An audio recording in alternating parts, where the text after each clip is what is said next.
Okay, lads. When was the last time you watched a movie and it made you question your whole existence? Right? Like really question it. I'm not talking about a romantic comedy where you think, should I have texted them back? I'm talking a full on, am I plugged into a giant alien computer program that's like, I don't know, harvesting my body, right, for energy when I daydream about tacos or some crap? Because that's, my friends, is the Matrix in a nutshell. It's a midlife crisis, but with kung fu and sunglasses.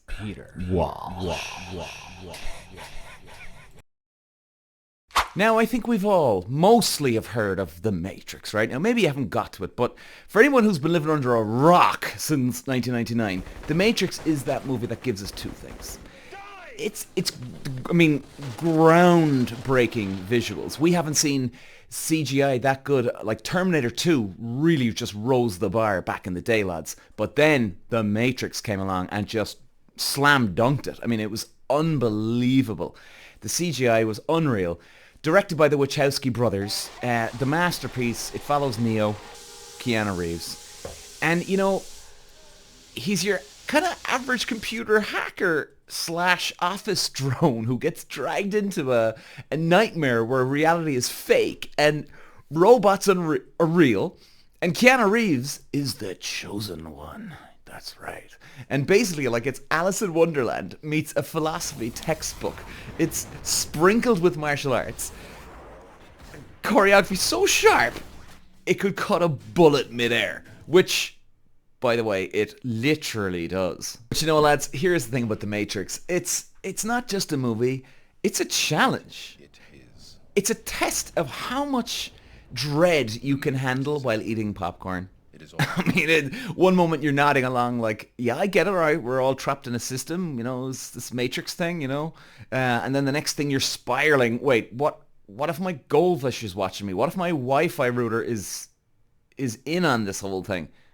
I mean, there's this stuff, if you start to buy into this stuff, maybe watching The Matrix isn't your thing. It's a lot to process, especially the way we're talking about AI and aliens these days, lads. And, and let's not forget the pills. Oh, Lord. I mean, people still quote this to this day, 20 plus years later. The infamous red pill versus the blue pill.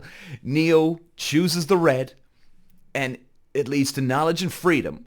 But we can take a moment to appreciate how brave this was. Like, if someone handed me a mysterious pill, I'd probably say, well, thanks, lad, but I'm alright with my tea, And I gotta say, the action sequences in this movie. Now, I don't know if you've seen some of my other movies, lads. I'm not a big action fan, alright? I'm more about the internal struggle with the actor, but I have to say this movie it does just slam dunk action sequences. It really does. The iconic slow motion effect that made every other action film go, why the hell did we not think of this before, lads? And there was such imagination behind a lot of it, lads, It wasn't just unbelievable CGI, pure imagination. You mix those two together, and oh boy, do you've got a party. Watching Neo dodge bullets isn't just cool, it's a cinematic flex. It really is. These boys are flexing big time, man. And it's like the Wachowskis are saying, oh, you thought explosions were impressive? Yeah, well, lads, watch this guy bend physics, because there's Trinity. Now, a lot of people think she's very sexy. She wouldn't be my cup of tea, but all right, hey, each to their own. Can we talk about Trinity? She does kick off the movie with that wall-running cop, punching helicopter, dodging stunts that scream, yeah, isn't this your typical sci-fi flick? You barely speak. Also, we acknowledge that she made latex, in fairness, look practical. Like, I'll give her that. Like, sure, I'll fight robot overlords in that catsuit. Yeah, why not? I'm Trinity. Now, the heart of the movie, really, the real pulse of this movie, lads, is Neo's journey. It's from kind of like a real average, clueless office worker, right? To messiah of the digital apocalypse. I mean, just what an unbelievable step. Like, it's every hero's journey ever told, and I think we all like that because we all want to believe that we can do something special in our lives, and including me, including everybody, which is, it's kind of the corny side of us, I guess. But with kung fu training programs, an unhealthy amount of philosophical monologues from Morpheus. Oh, and by the way, speaking of this guy, what a guy! He's like kind of like a really cool professor. I don't know, some people think he's a bit cringe, it's a bit too cool. I go on the side of that, I gotta say. But there is a very coolness to him, a lot of coolness to him too. Laurence Fishburne, he is a brilliant actor, so if there's anybody going to pull it off, it's going to be this lad. And, like, always dropping cryptic wisdom bombs like, there is no spoon. And, and then you're sitting there like, what are you on about, man? And then, Neo gets it. He stops bullets with his mind. He takes on Agent Smith. And I mean, he's got one of the greatest, Mr. Anderson. I mean, I think we've all heard that at some stage in our life.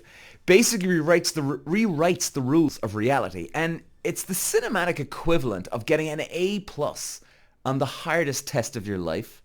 And then the final fight, when Neo literally jumps into Agent Smith and explodes him from the inside. Now, by the way, this isn't giving away much, all right? Because there's a lot to this movie, by the way. It's not just a climax, it's a mic drop. Now, why does The Matrix hold up after so many years, lads? It's been almost just over 25 years. Incredible. And why does it hold up?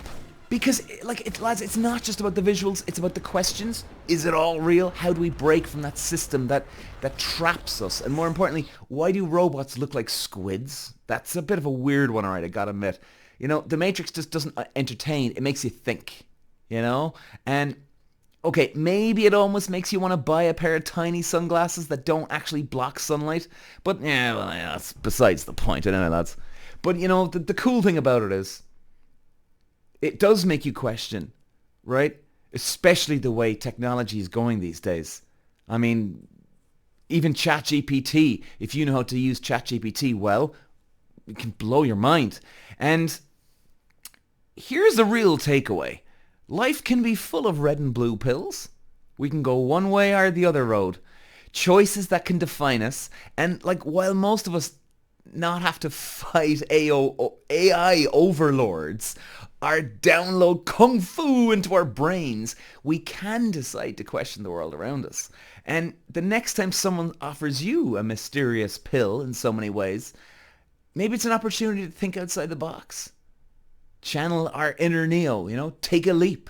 Just maybe skip the leather pants you're really committed to, though. Because as The Matrix taught us, reality is what we make it. And who wouldn't want a reality where Keanu Reeves saves the day? I mean, come on, lads. It's Keanu. Peter. Wow.